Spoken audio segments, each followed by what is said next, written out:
السلام حلا الجوز الهند بثلاث مكونات فقط. هاد الحالة راه معروف كيجي رائع في المذاق بمكونات جد بسيطة.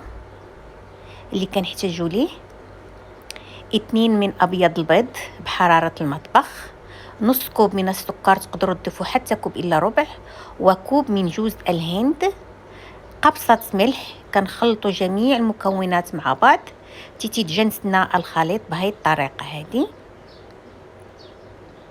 وكنجيبوا ماء حار مغلي وكنحطوا فوق منه الاناء وكنبقاو نخلطوا لمده 10 دقائق. ضروري نخلطوا حتى تيذوب لنا السكر ويتعقم لنا ابيض البيض مع التحريك. ملي نخلصوا هذا هو الخليط بعد ما حطينا في الماء، تنغطيوه وندخلوه للثلاجه حتى تيبرد، وتنشكلوه بهذه الطريقه او بالقفشه. تندخلوه الفرن على درجه 170.